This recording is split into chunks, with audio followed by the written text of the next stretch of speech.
This is Danny Gould with the Gould Team selling Silicon Valley. Ladies and gentlemen, I am fired up this morning. I have just about had it with people. I am so frustrated. And not you, by the way, I love you. If you're watching this video, I truly, genuinely care about you and you're the best. But I have just about had it with people right now.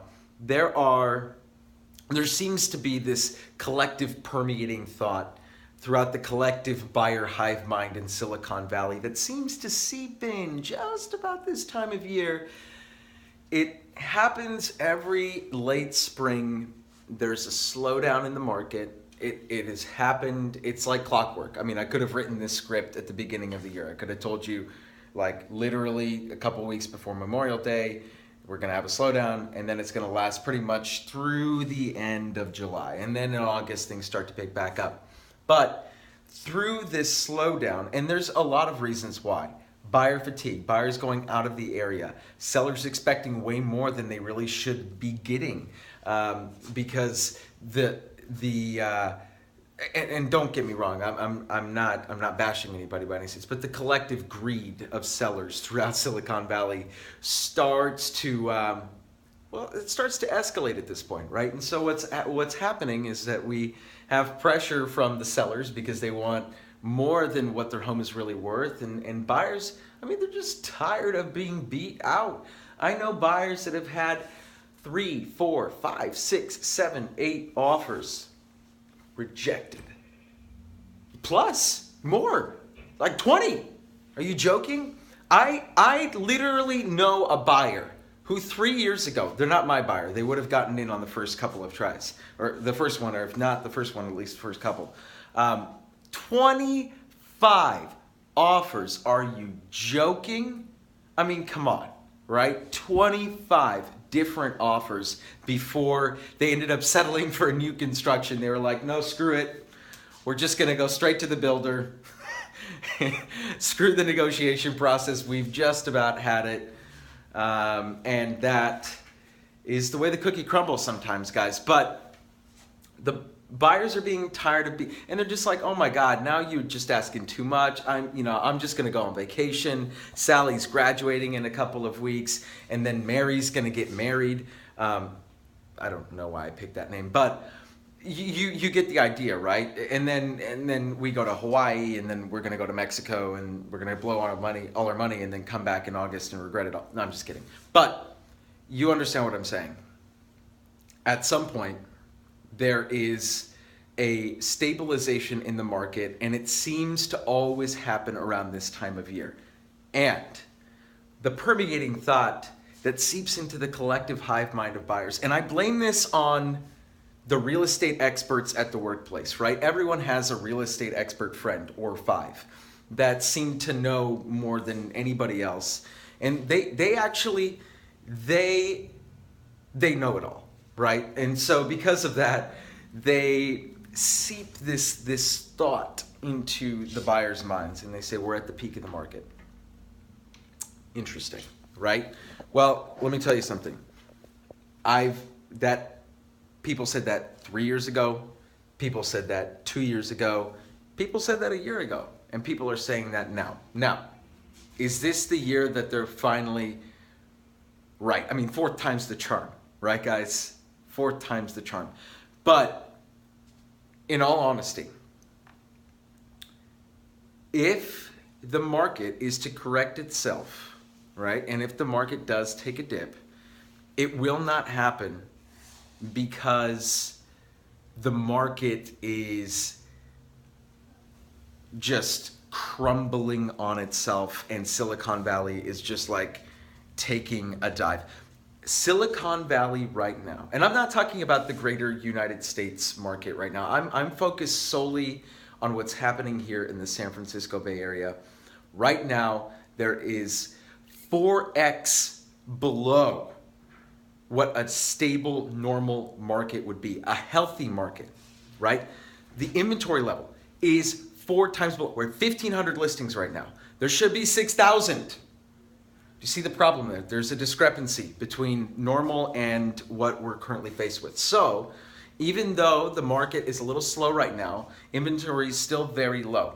On the flip side, buyer, even though there is a little bit of buyer fatigue, there are still plenty of jobs. There are still more than enough buyers in the market to satiate the listing inventory. But I will say this, and the absorption rate is still through the roof, guys. Absorption rate is like unbelievable. But here's where the rubber meets the road, and here's what I really want every single one of you who's watching this video to think about, okay? Just think about this with me for one quick second. Okay, I'm talking to you, Steve.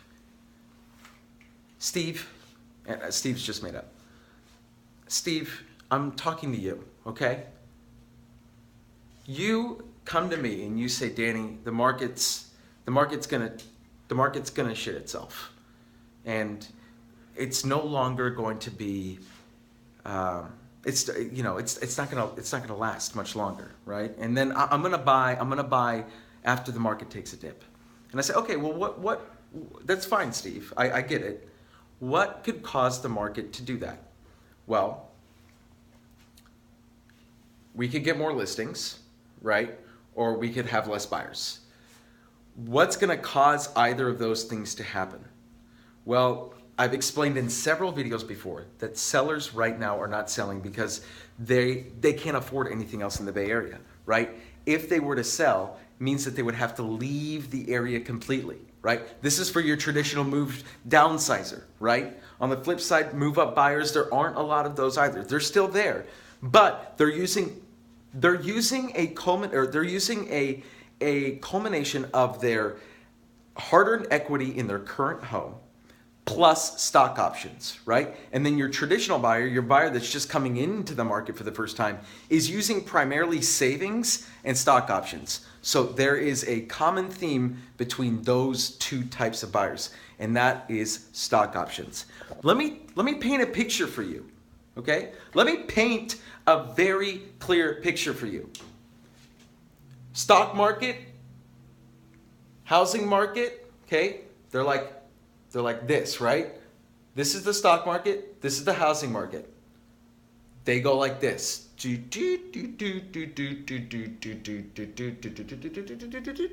Right? So, okay, Steve, you are going to time the market perfectly, right? So that your stock options are still at maximal value while the housing market is at the minimal value. Do you see the discrepancy? Do you see the flaw in that logic? It baffles me. It's just like, okay, you're gonna wait for the housing market to crash, which indirectly means that the stock market will likely be in shambles as well. But somehow your portfolio, your stocks will be safe and you will be able to buy. Now, there are exceptions to this rule. I understand that there are so many different nuances to investment strategies, yada, yada, yada. You might have a great financial advisor. You literally may have Ray Dalio himself managing your assets, but do not get it twisted, right? The average Silicon Valley buyer that is getting this collective garbage, shoved into their mind, they have the majority of their assets tied up in equity in their home, if they have a home, and stocks. Okay? So if you are waiting for the housing market to take a dip, you are indirectly waiting for the stock market to take a dip. And you have to ask yourself, if the stock market takes a dip, am I still going to be able to buy that house? And if the answer is no, then I think you know what you need to do. Okay? I'm just saying. But, and by the way, I'm talking about primary residences, places where you plan on living. If this is an investment property, forget what I just said. I have a completely different theory and mindset on investment strategies, and text me. Call me, beat me if you want to reach me, and I will help you. But what I'm saying is, when it comes to primary residences, and you are waiting for the housing market to take a dip, really just think about it. It's common sense. The S&P 500 and the Silicon Valley housing market have literally followed each other pretty much like that. Or like that. I like it when it goes like that, right? Everyone does. For as far back as we can trace that. So I would hate for you to be the person that takes the advice of your 5 best friends at work, who, mind you, they have your best interest at heart. They don't want you to buy something that's overpriced. But let me tell you something. I had clients whose homes I'm selling right now, and they bought in the 80s, okay? And at the time, they bought at the peak. And what was the peak? Literally a year later, like the housing market, okay? And then, you know, they were like, oh no, we made the worst decision ever. Now they're selling their house, and they literally have over $2 million in equity. Who's the real loser? The guy who waited to pull the trigger, and then his stocks and then he ended up renting for like the next 5, 6, 7 years, and now he only has like $1 million in equity? Or the person that pulled that trigger, sweated it out, like really sweated, had some, and then finally, you know, now has like close to $2 million in equity. I mean, guys, it makes sense, right? And those are just like random figures, right? I'm not saying that actually is a case study or anything, but what I'm saying is that you understand. You know what you need to do. Danny Gould with the Gould Team, out.